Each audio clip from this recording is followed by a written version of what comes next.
My name is Andrea Pennington. I'm an integrative physician, acupuncturist, best-selling author, and international speaker. I help doctors, therapists, coaches, speakers, and authors share their message with the world in the areas of resilience, trauma healing, and self-love. It's all part of my mission to elevate the level of consciousness in our world.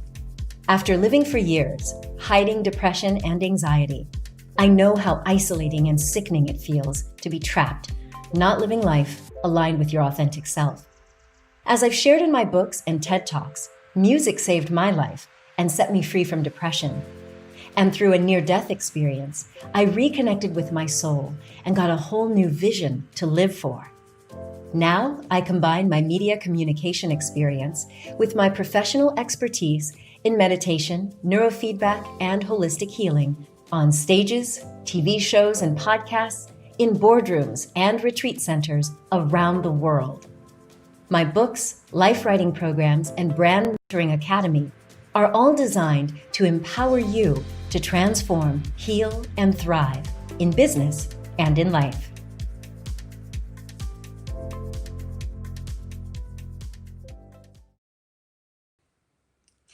Hello, hello, beautiful soul. It is wonderful to connect with you. I have been thinking about you and missing coming on live to share, just to share. It's been a very challenging time, as I know, for you and for so many of us around the world. And yeah, we're feeling it, especially those of us who either are empaths, meaning we really feel the energy and the emotion of other people, people who have experienced trauma somewhere in their lives, even people who have descended from people who experienced trauma are really feeling it. So if you happen to have had a parent, a grandparent, or even great-grandparent who experienced trauma, and I'm talking big traumas like the Holocaust, slavery, genocide, abuse, neglect, all the way down to the things that still tweak our nervous system, like divorce or infidelity or other types of abuse.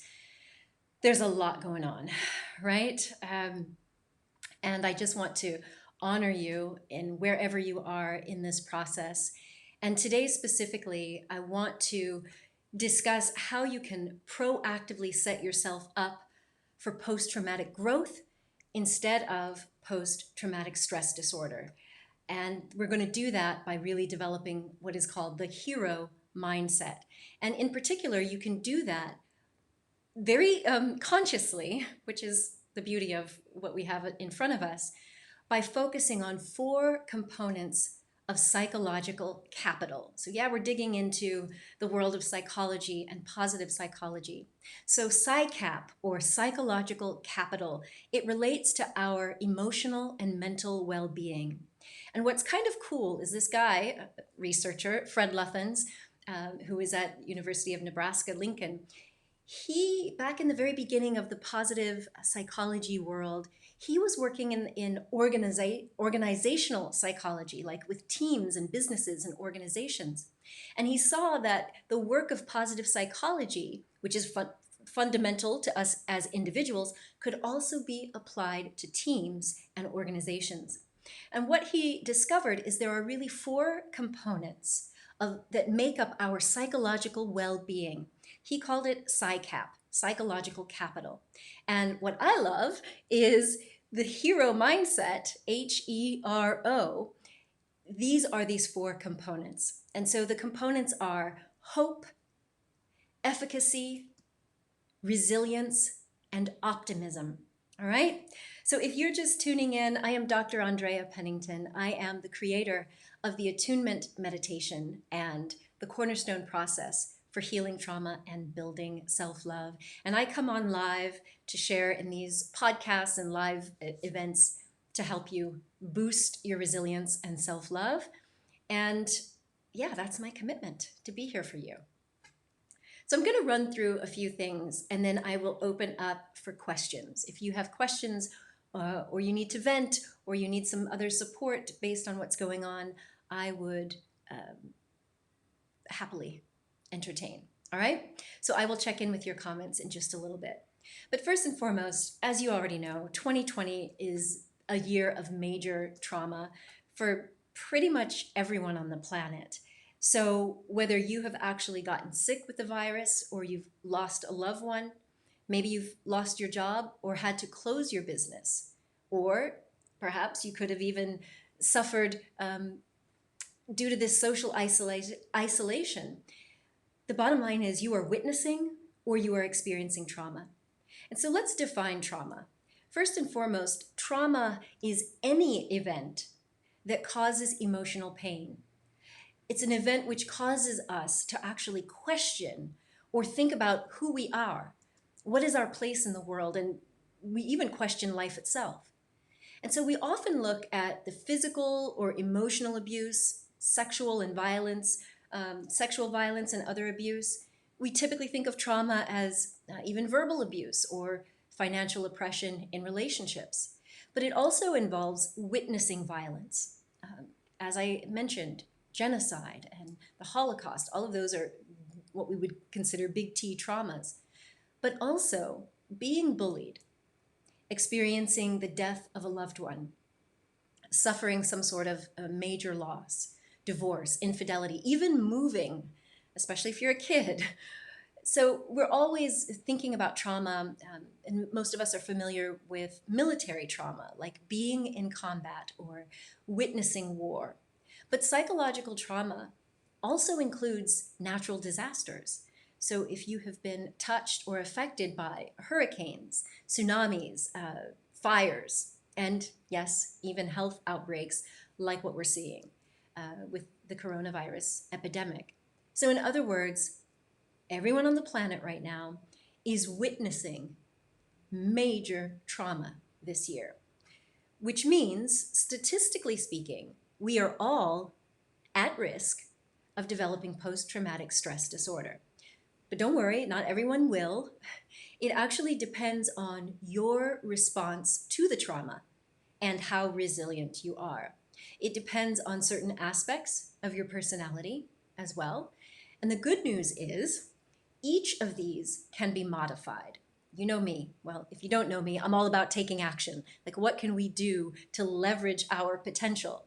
Because we are, as human beings, we are both human animal, we have our inner mammal, but we are also human spirit. And we can tune into the potential of this infinite spiritual side of us consciously. And that's why I'm here.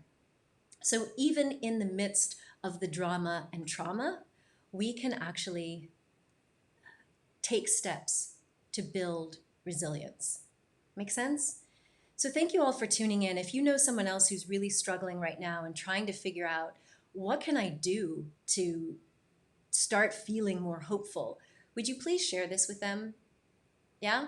Because ultimately, I've been struggling. I'm not going to lie. It's been a big challenge, because we were hit by things one after another, from, the pandemic and the lockdown and the loss and the fear and the panic, all the way to what we're witnessing right now with racial violence. It's been really hard for me. And fortunately, I have a very vast network of people to support me. And my initial reaction, as some of you already know, was to lead you into meditation. Because of working with trauma for the last 20 years, I know that initially we are hit with the shock of whatever that traumatic situation is.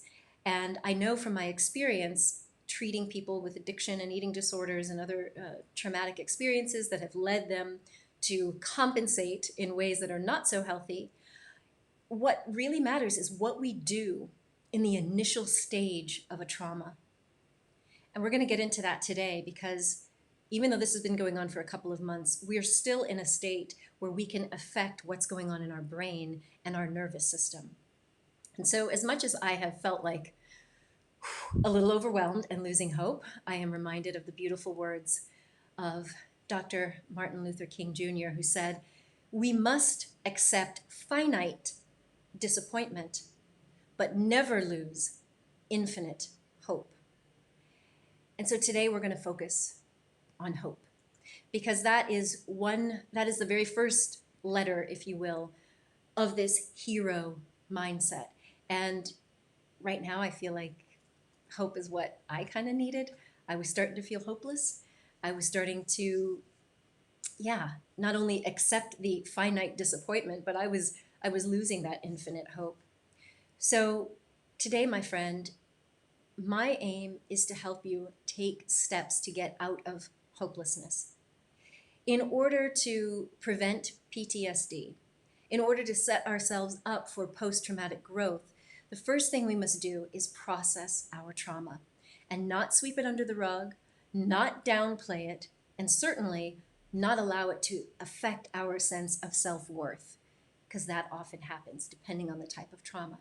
So, in order to process trauma in a healthy way, we need to speak up.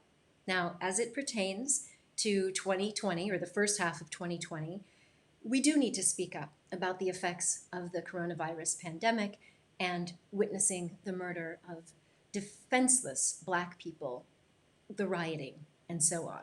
And so we have to just acknowledge that this is traumatizing for us as adults and certainly for our children. And so currently there is conversation happening in families, amongst friends, and of course, here on social media. Now, not all of it is productive, but there are more resources that are turning up to help people navigate the fear, the anger, the distrust, so that we can start to have really more empowered and healthy dialogues about what we're experiencing now, and especially what we people of color have experienced for hundreds of years. Now, I have posted links on my social media and my last video with some resources that can help you no matter where you are in that spectrum, okay? And so right now, you're likely reading up on racism to educate yourself so that you can become an ally and perhaps stop perpetuating the violence. And most likely, depending on where you are in the world, you're still practicing physical distancing to protect yourself and others from the virus. I've actually heard a lot of people like me who've been advocating for meditation. As you may know, I'm particularly recommending the compassion meditation to lower your stress response and also to put you in a more resourceful state so that hopefully we can cut down on the rates of suicide and addiction that come from being traumatized. And so if you would add all of this, like breath work and yoga, going out for a walk if you can safely, and journaling, all of these need to be your go-to coping strategies. And that's going to help you manage the short term as well as the long-term effects of witnessing or experiencing trauma. This is what is going to help you remain stable, and it's also going to help you prevent burnout, which is real. You know, pandemic burnout is something that people are experiencing. So today, I recommend that you become proactive in building up your emotional and psychological well-being so that you don't let the negative emotions or fear or rage or anger overtake you. And instead, with a sound mind, with a stirred up heart, and with a compassionate soul, you can actually take inspired action for yourself, for your family, and for the entire human population. Sound good? So thank you all for chiming in. I'm glad you're here. So in order to proactively set yourself up for post-traumatic growth instead of post-traumatic stress disorder, our number one thing is to develop the hero mindset. And as I mentioned, it's focusing on increasing these 4 components of psychological capital. They include hope, efficacy, resilience, and optimism.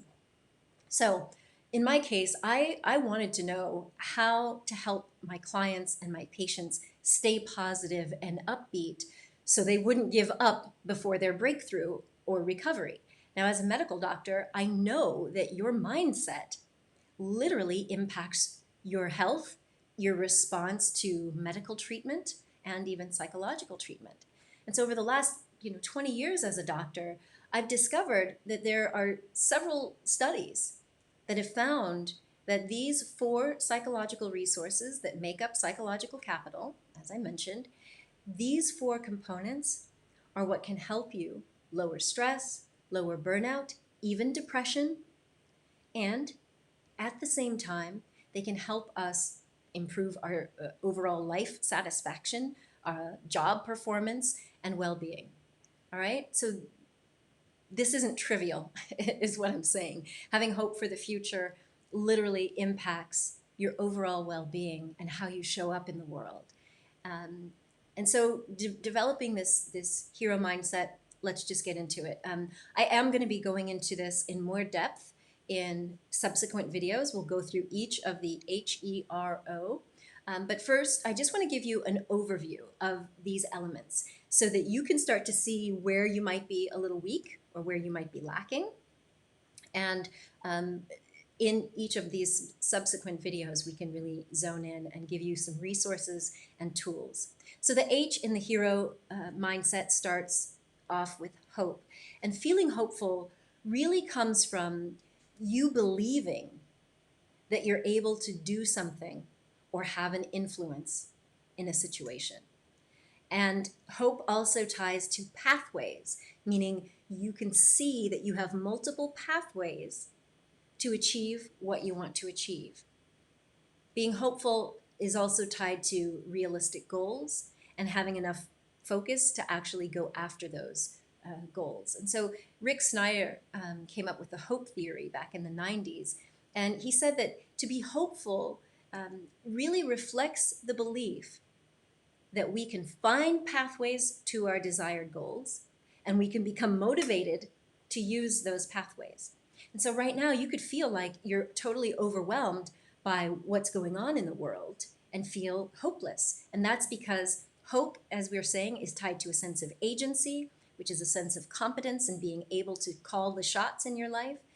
But hope is also a cognitive process. It's a mental process that motivates us to find the willpower to be, going after our goal with determination, but also something that we call way power. And that is planning the ways that we are going to meet our objectives in life. And that leads to more positive emotion because we can actually feel like we're doing something and we're going after our goals. Does that make sense, everyone? So that's what H is. It's hope. The E in our hero mindset stands for efficacy or self-efficacy. And so this gives you confidence. You can think of self-efficacy as confidence to take action. It's also the perseverance to actually give things a try, even if you feel like you're not 100% competent. And it's the ability to learn from your challenges and setbacks. And as a result of that, you will start to see more success, and that will increase your hope. You see how these start to tie together?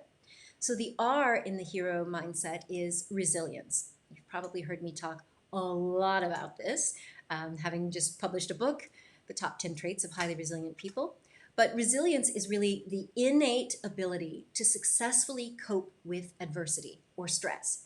And all of that's going to come up in life. We're born resilient, but sometimes we don't think we can successfully navigate some of these adversities and threats, or we end up not bouncing back in the way that we'd like to.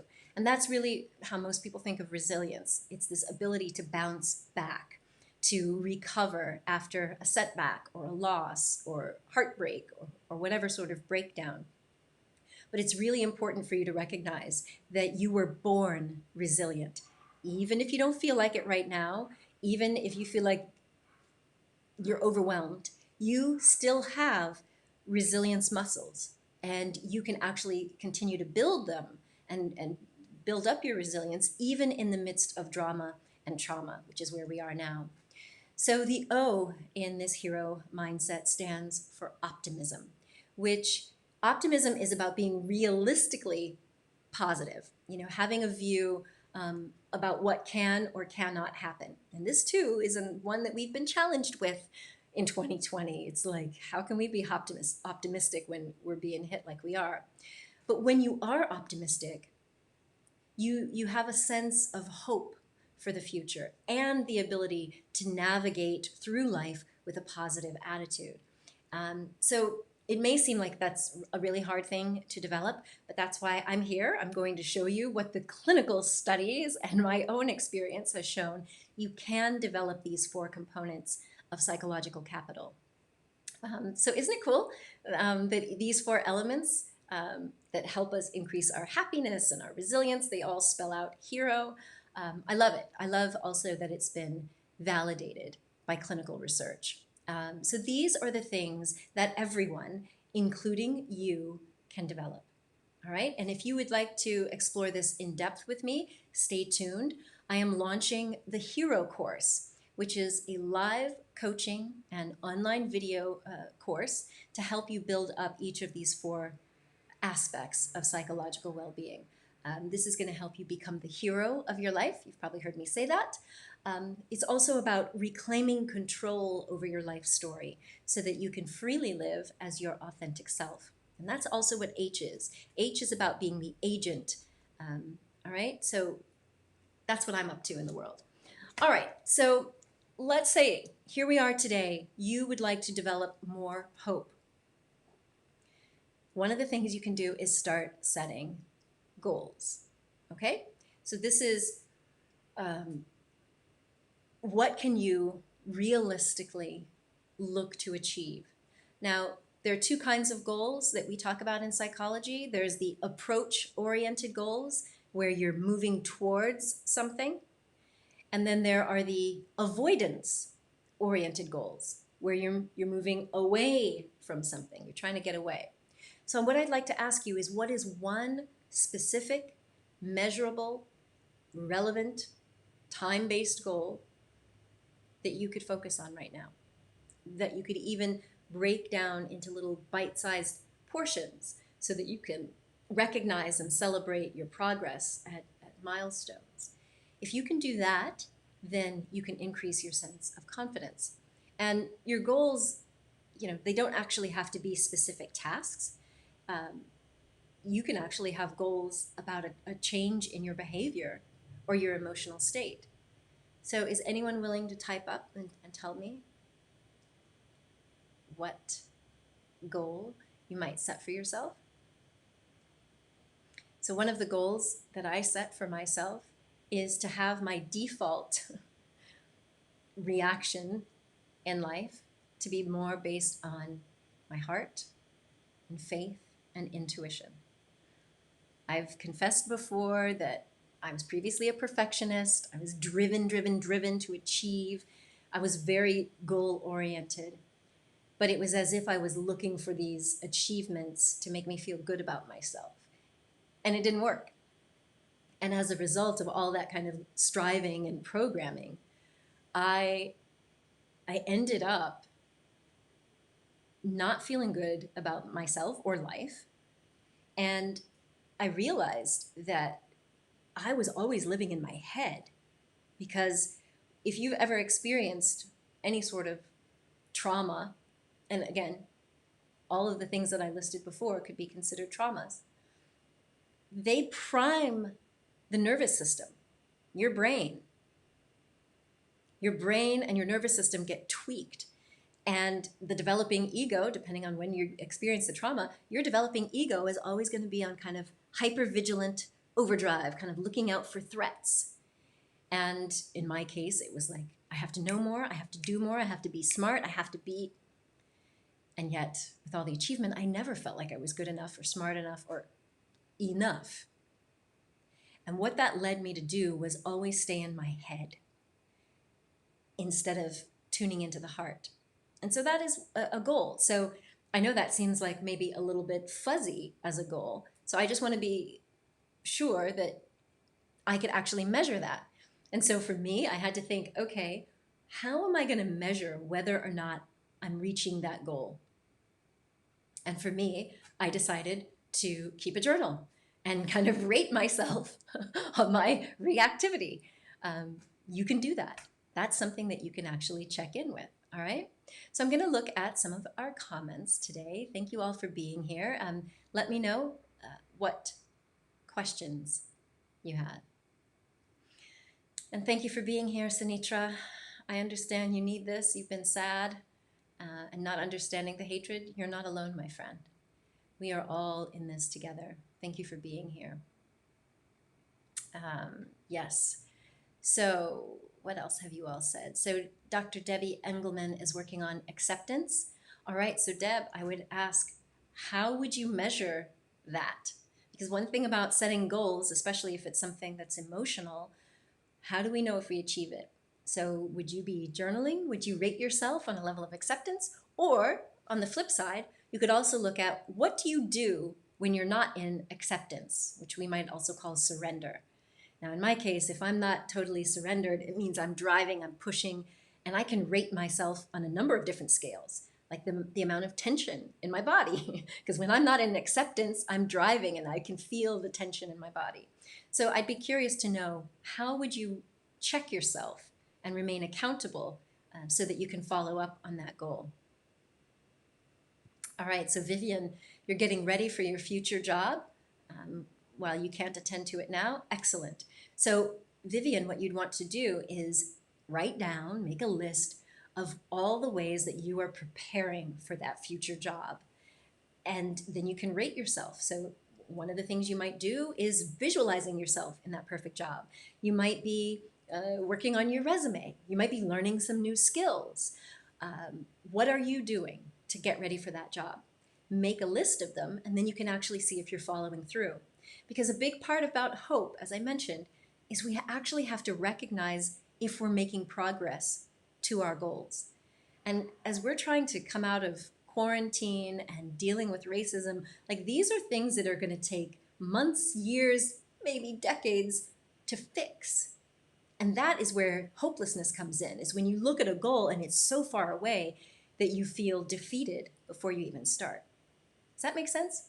All right, and Sina, you mentioned that you are working on self-confidence. So what does that look like? What would it look like when you are in your sense of self-confidence?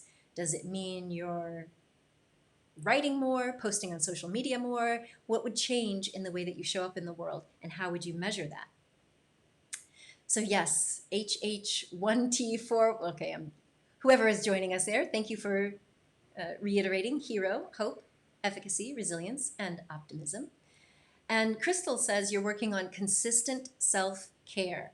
Love it. 2 thumbs up for me on that. So Crystal, what would that look like? If you were to rate yourself, just like if you were rating an employee, write down all of the things that is part of your self-care goal or list or regimen. And then do you rate yourself on a daily basis or at the end of the week? And then how would you celebrate? Let's not forget to celebrate. And Amaka says, I recently set a goal to be more mindful, especially in relating to your children. Excellent. Learning to pause before acting and speaking. I love it. I love that, Amaka. So how would you follow up on that? You could conceivably just rate yourself on a daily basis. You know, I've had that before too. Learning to pause when my daughter was small, it was just like sometimes I would react and she would pick up on it. So I could rate myself at the end of the day. How often did I lose my cool and spout off or not? So I hope you all are getting the theme here. Like, you need to make sure that whatever goal you're setting, you can follow up and see if you're meeting it or moving toward it. And so Chrissy asks, how do you deal with what's going on in the world right now when you're already stressed and overwhelmed? Well, that's why we are here. You can be very mindful about the types of information you take in. I am never going to be pushing any of the sensational images. We've all been traumatized enough. But what I recommend is, if you're in overwhelm and stress, then doing the things that I mentioned before, breath work. So literally taking 5 deep breaths, slowly filling your lungs, holding for a couple of counts, and exhaling. If you can get into a pattern, even setting a reminder on your phone to go off once an hour. There's also a mindfulness bell that Plum Village from Thich Nhat Hanh, you can get a Google Chrome extension. I don't know if it exists for other browsers, but there's a mindfulness bell that you can set to chime once every hour. It's what the Brahma Kumaris do as well. They call it traffic control. And so once every hour, you tune in and you really take stock of, well, what thoughts am I doing? What am I looking at online? Or how am I breathing? How am I holding my body? So breath work, meditation. I'm currently running a 21-day compassion meditation challenge that you can join for free. And every day I send out an email with an inspiring quote and a guided meditation. I highly recommend guided meditations right now because for many of us, we sit down, close our eyes, and we're replaying images from the day or from social media. And so if you can still yourself, tune into your breath, and listen to a guided meditation, that might help you concentrate more. And that will help decrease the stress and the overwhelm. And the clinical studies, particularly on the compassion meditation, have shown that it decreases reactivity, it decreases symptoms like depression, less anger outbursts in people with bipolar disorder, for example. Um, Sorry, I'm just getting a message from my daughter who's out celebrating her birthday with friends. Connecting to people who are not going to sit there and talk about all the stress and the drama, but connecting with people who are willing to hold the space for peaceful energy. That's how I deal with what's going on in the world right now, Chrissy. Thank you for the question. And so Ayong says, your goal is to be more in touch with your authentic feelings versus numbing. And so you're doing journal writing daily and doing the self-compassion meditation practice. Awesome. So if you're writing every day, that's a perfect way to check in with yourself because you can see if you're doing it. And if you're doing the meditation practice, that's awesome. All right, and so Debbie, getting back to your idea about acceptance, you feel it in your heart. What is true always hits your heart. Awesome. And so if you struggle, then it means you're trying to understand from the head. Fabulous. And so Shelley says, my vibration is super high at those times. So what do you mean? At which times? The times of stress? Give me a little more context there. All right. And Crystal, thank you for clarifying. You say that you definitely give up on yourself way more than you feel is acceptable. And you can see how tracking this would be helpful with journaling. Excellent. So that is wonderful. Sister Ivy, lovely to see you here. Thank you for being here.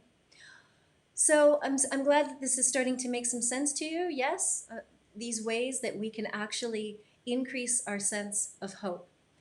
And that's what we need to be doing in this time as we're taking care of ourselves, doing the self-care, but also proactively setting ourselves up because we need something else to focus on. We can't just focus on all the pain. I'm not saying to turn a blind eye. Remember, this is about being realistic about where we are today, but choosing to focus on being part of the solution. And so another aspect of generating hope is about something that I called agency. Now, agency refers to you being the one calling the shots in your life. And right now, a lot of people feel like their sense of agency is down.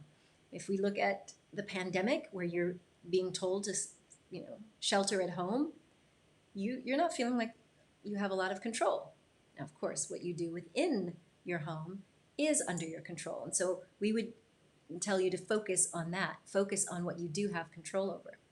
And if you are a person of color or a Black person, you also are probably feeling like your sense of control over what happens in your life is being threatened. And so I want you to really think about agency because as much as you might feel oppressed by what's going on, there's a narrative going on inside your own head, meaning the story that you tell yourself about yourself and what is possible for you in the world. That is going to impact your energy, your motivation, and even your sense of well-being. And so you may have seen a recent interview that I did with Dr. Loretta Brunning, and she gave the example of, when we're talking about agency, of having a Hollywood agent. So if you were an actor or a model or something and you had this agent, they handle things for you. They set up meetings, they set up deals, they represent you. Well, we want you to be your own agent. That's how you're going to increase your sense of hope. Because when we feel that it's other people or circumstances that are controlling us, that can take away our sense of hope. So all of my programs you'll hear and all of my videos, they're all aimed at helping you reclaim authority and agency in your life. And it really does start with a decision to align with who you really are. Okay? So goals, finding the pathway to reach those goals. Agency, meaning you're the one choosing goals and going after them for yourself. And the next component of hope is about motivation. Now, motivation is all about your why. It's the why behind your goal. Why are you interested in pursuing that new goal? Now, again, if it's for anybody else, you're less likely to feel hopeful about going after that achievement. It may still be a nice achievement to have, but we're talking about your sense of well-being here. So if you're going after a goal that even if you attained it, it was going to not have you feeling like that you had a real impact or it was meaningless, you might want to choose some other goals, okay? It's really important that we have a sense of fulfillment in life, because the things that we're facing in the world are not going to go away overnight, and they're not going to go away by some magic wand. And so we really have to be the active agent in monitoring our mindset and how our energy is playing out in the world. Does that make sense?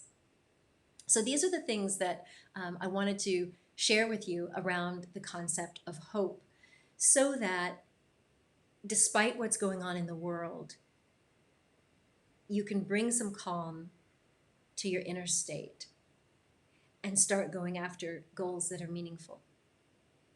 Make sense? So if you have questions for me, I am willing to take them now. And if you'd like me to lead you in a meditation, I can do that. But with our last few minutes here, I'm open. If this has made sense and made a difference, I pray that it has. That is my intention. I really feel like we're all being called to step up. Now, I've also shared that for me personally, one of the reasons I'm able to still feel hopeful is when I take a step back. And that's what meditation allows me to do. I can step back and gain perspective. When you're in meditation, of course, for most of us, the mind starts racing. We're thinking of all the things we should do or couldn't do or would do, blah, blah, blah, like the monkey mind, as we call it. But if you can stick with it long enough, or focus on your breath or a mantra or listening to a guided meditation and imagining and visualizing, you will eventually get to the point where you recognize that all those thoughts, all that chatter, it's not you. And instead, who you are is the witness. The more that you align with being the witness, then you start to realize, well, if I'm not all those thoughts, then who am I? If I'm not all those behaviors and fears and grudges, then who am I? If I'm not my past mistakes, if I'm not a disease process, then who am I? I am the witness. I am the soul. I am the infinite spiritual essence. Whatever you want to call that, that's your real self. And so if we can tune in and recognize who we really are, that's where we start to gain more of our power. All right, so let's see here.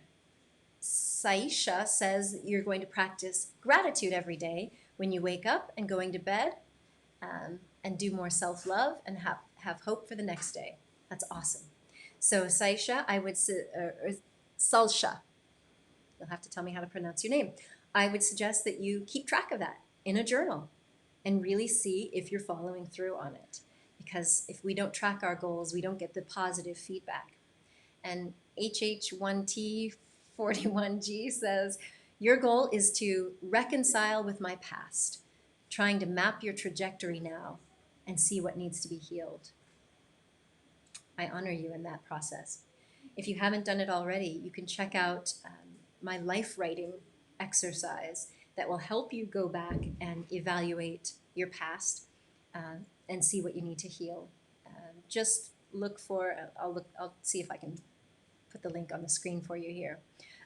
But if you go to andreapennington.com, you'll see that there's it says how to live up to your potential, or life writing, something like that.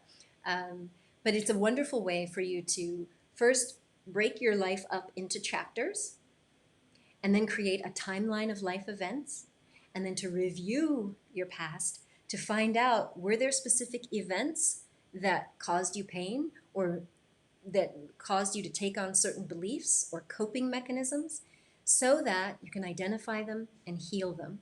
And if there is an aspect of your inner self, your inner child that was wounded at those points, you can help heal and help that child grow up. That inner 10-year-old that got teased on the playground, she, in my case, would need some love and some compassion. And in that life writing free course that I provided, you can start doing that work. So excellent. So Amaka asks if I could explain what pathways mean. So pathways, they mean how many ways can you get to your goal? So for example, if someone is saying, I want to lose weight, how many different pathways will get you there? Well, one might be to eat less carbs or junk food. Two, maybe increase the amount of physical activity you're getting. Another pathway may be to stop eating at 7 p.m. and not eating any later than that. Another way might be intermittent fasting. So, for example, pathways are all of the ways that you can take to get to your goal. And it's ideal if you have more than one. In my motivational theory, we suggest that you have at least five pathways to every goal, and really be tied into your motivation for why you want to get there. Because if pathway one, so for me, part of my health goal, the way that I achieve my physical and emotional well-being is to do exercise. And I usually like to do that running along the beach and then up to the old town so that I can look off over the Bay of Cannes and feel empowered and full of vitality.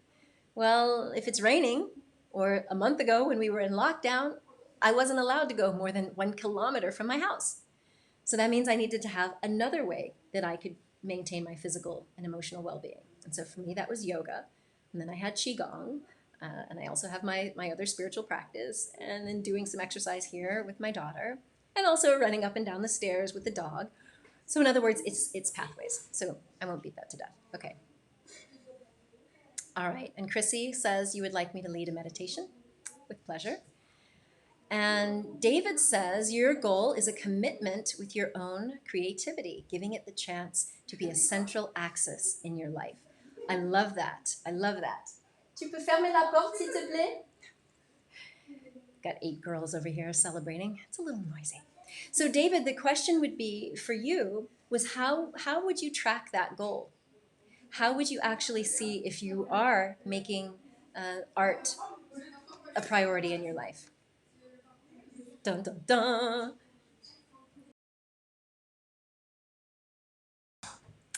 So that's what you want to ask yourself, David. All of us, we all want to ask ourselves that question. How am I going to track it? How am I going to know if I'm on track to meet my goal? So, okay, I'm going to lead you now in a meditation. And if you happen to want to download these meditations, if you just visit my website, andreapennington.com, you'll find a whole host of things there. Don't get overwhelmed. Just pick one thing for the day. And you can download stress relieving meditations, the attunement process, which I'm going to lead you in now. So for those of you that can, get into a comfortable space. Hopefully nobody's driving. Hopefully you're not cooking anything. And we will tune in. So I just see this message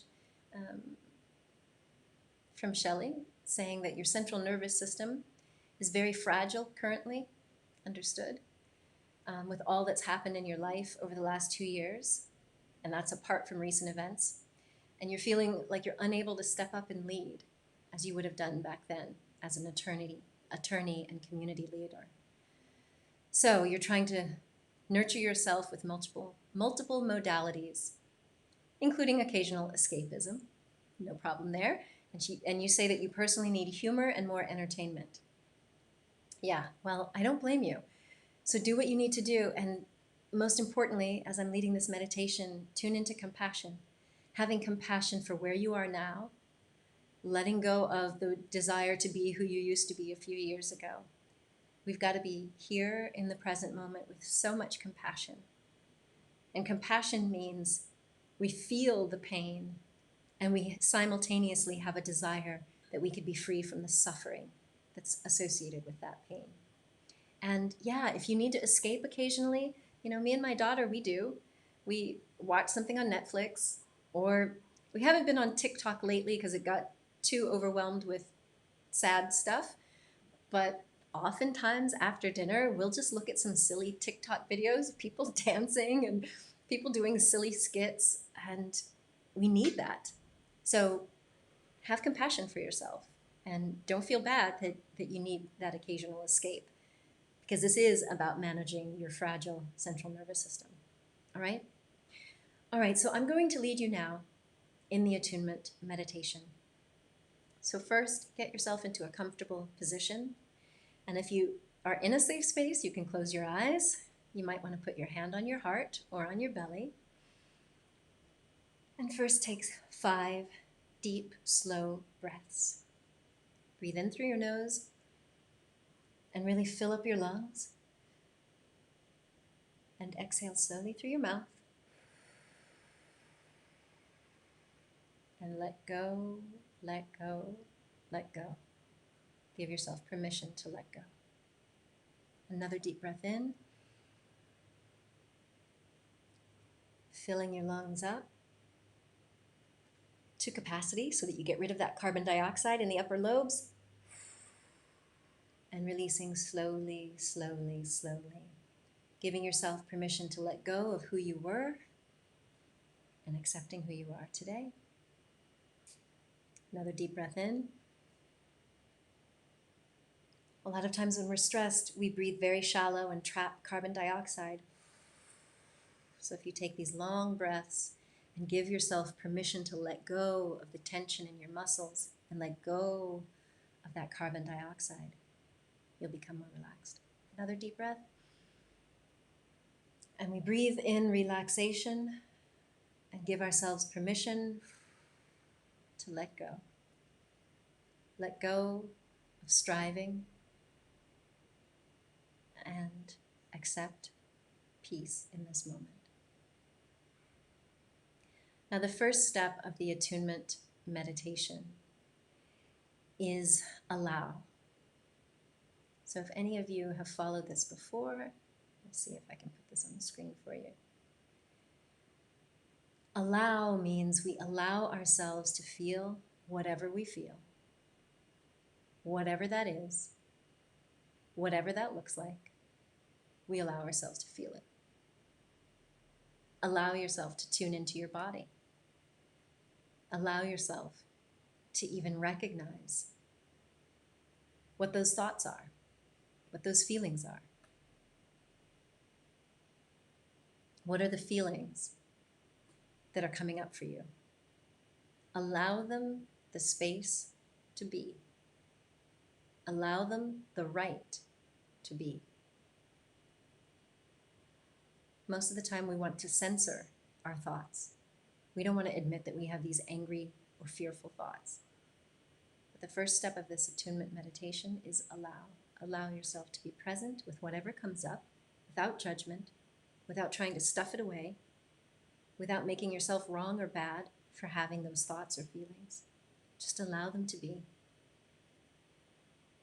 Our feelings are messengers. They are trying to communicate with us. If we allow them to be heard, we can get the message and send those feelings on their way. Most of us don't allow our feelings to be, and then they end up taking over the body until finally it gets smacked upside the head and it's like, you're going to have to pay attention to me now. But what if you consciously choose to allow whatever is coming up in your body and mind to deliver a message to you and release the judgment? So now that we're tuned in to what's going on in our body, maybe you scan your body, maybe you feel tension, just breathe in some air and some light to wherever there's tension, wherever there is dis-ease. Allow it to be felt. Ask it for its message. And then we move on to step 2, which is attune. Now, when we say attune, what we mean is you're tuning in. You are an antenna, and you can tune into all of the frequencies out there. You can tune in to hate or fear or aggression, or you could tune in to compassion. So in step 2, what we're doing is saying, all right, I am consciously going to tune into the power of the heart. And you can do this by imagining that there is a radio station, WLUV, sending out positive vibes and love and compassion to you. Imagine if you could tune into those waves. You could also imagine that there is a peaceful figure. It could be your grandmother, could be Jesus, the Buddha, Muhammad, Mother Mary. It could be a fictional being that just wishes you unconditional love. So imagine that there is this being sending you the wish that you be free from suffering,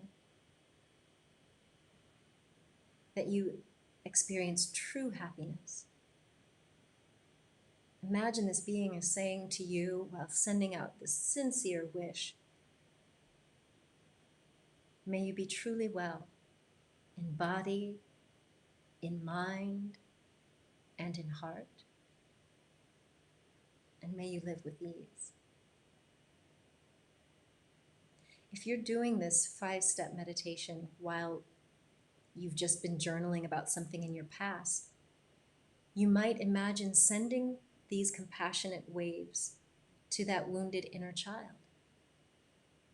So seeing yourself, you might literally imagine that you're receiving, as that wounded child, receiving the wish that you not suffer.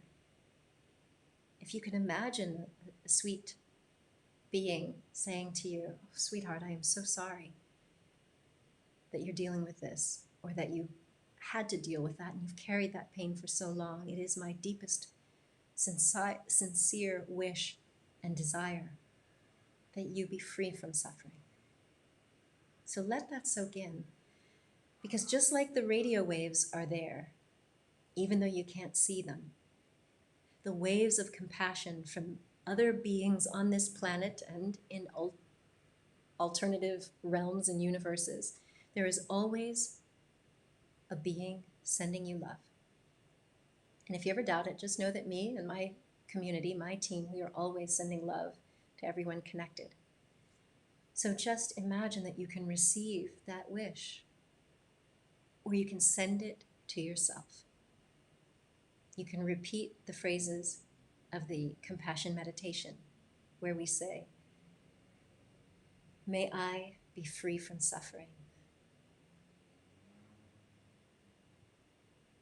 May I be truly happy. May I be truly well in body, mind, and heart. May I live with ease. You can send that wish to yourself. You can send that wish to your loved ones. You can send it to all the people who are suffering right now.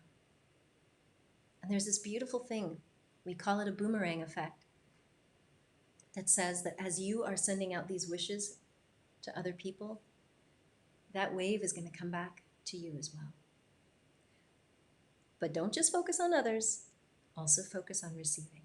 And that's what the second step of the attunement meditation is. It's tuning in to the presence of loving wishes, loving kindness, and compassion being directed to you. And then you can beam it back out to everyone else who's suffering, because you're never suffering alone. Step 3 of the attunement meditation is to align your mind with the mind of the divine, or your higher self, or higher states of consciousness. One of the things that I do now is I hook up people's brains to an EEG machine where you can monitor brain waves. And as you go through the deep breath work, tuning into the body, that generally connects you to alpha waves. As you start tuning into compassion in step 2, that can bring you down into delta. And then if we really surrender and go out to the field, we can really make this connection with delta and theta, which connects us to higher wisdom. We can call it higher states of consciousness, insight, intuition, doesn't matter. But this natural progression of the attunement meditation is meant to get you into these higher states of consciousness.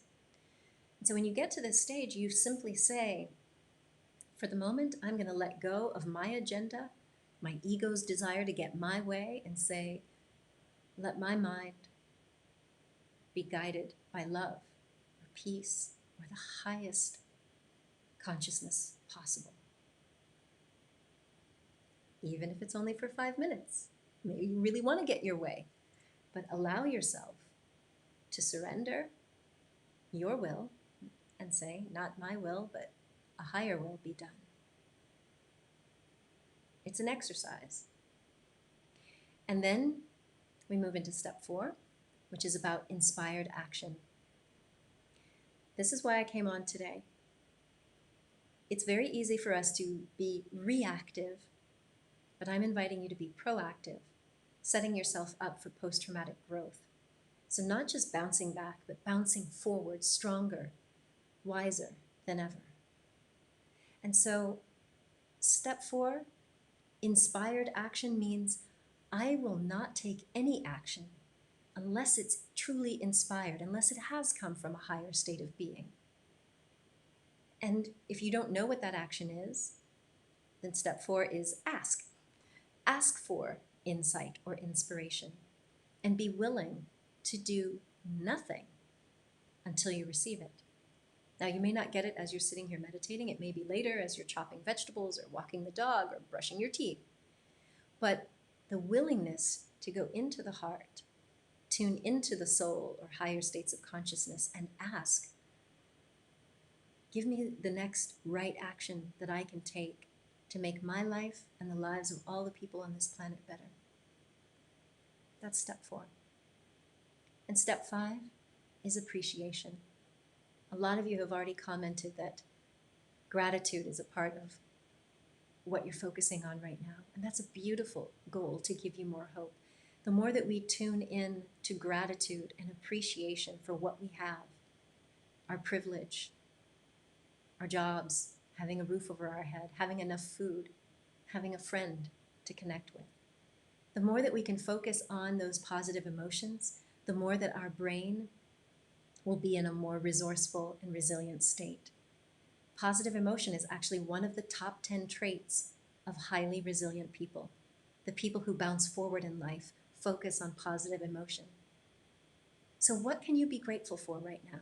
In this moment, right here, right now, what is one thing that you can truly savor? It's not just think about it and make it on a list, like feel it.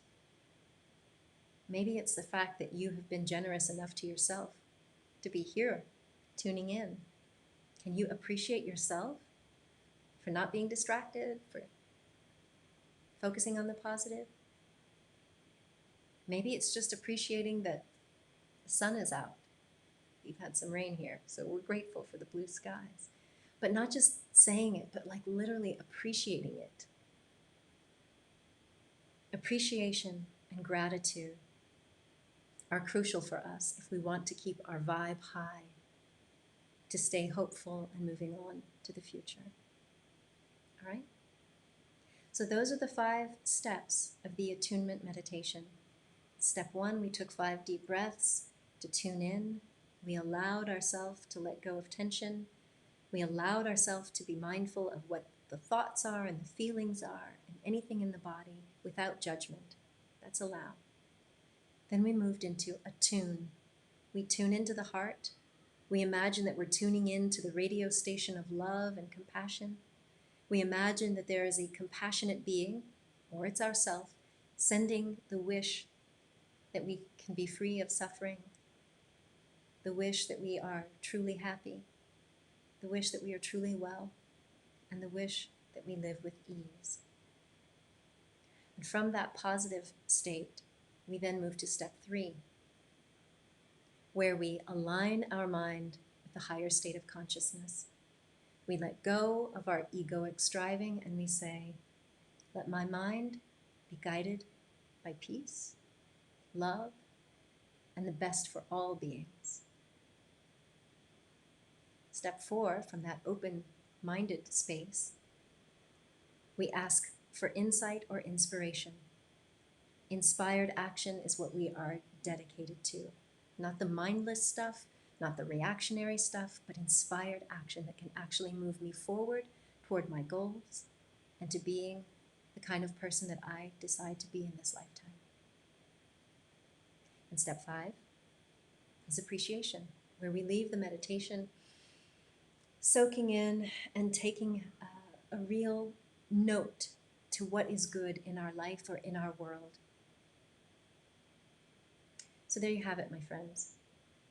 I pray that this has been a positive hour that you've spent with me. Thank you for sticking with me so long.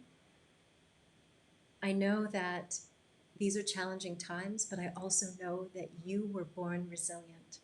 You have everything you need to rise up and thrive. Yes, you may need some coaching and support along the way. That's why I'm here, giving you all of this free access. But I know that we will get through these challenging times together, stronger. So thank you again for being here. Thank you for being a part of my community. If you've just discovered me, I pray that you will subscribe, click the little notification thing so that you know when I'm going live. And if you'd like to get emails from me, I send out e-newsletters every week, whether it's about the spiritual stuff, self-love and resilience, or helping you build a spiritually aligned business. You can also do that by visiting andreapennington.com or makeyourmarkglobal.com, which is my agency for publishing, personal branding, and media production, and speaker training. So this has been a lovely time to be with you. Thank you so much for being here. Thank you, Sina, in Denmark. Thank you, Shelley, for being here in America. Thank you for all of you new names that I've never seen before. You can send me a message so that I start to pronounce your names correctly if you have something that's interesting. That's one of my requests. Please don't call me Andrea. My name is Andrea. But in any case, my dear ones, it's been so good to have you. Thank you, Joanna, in Portugal. Thank you for being here. And HH1T41G, thank you. Salsha. Oh, in Indonesia, it's midnight. Thank you so much for being here. Blessings to you. I'm so grateful that you all have tuned in. And please know that at all times, myself and my team, we are sending out positive vibes of love and compassion. You are always being prayed for, not in any weird religious way, but just know that we are always holding the highest vision for you and for your life. So thank you. Thank you for being here. And until we meet again, I would like you to always remember, my dear friend, that you are a gift to the world. So share your presence with passion. Much love. I'll see you next time. Bye.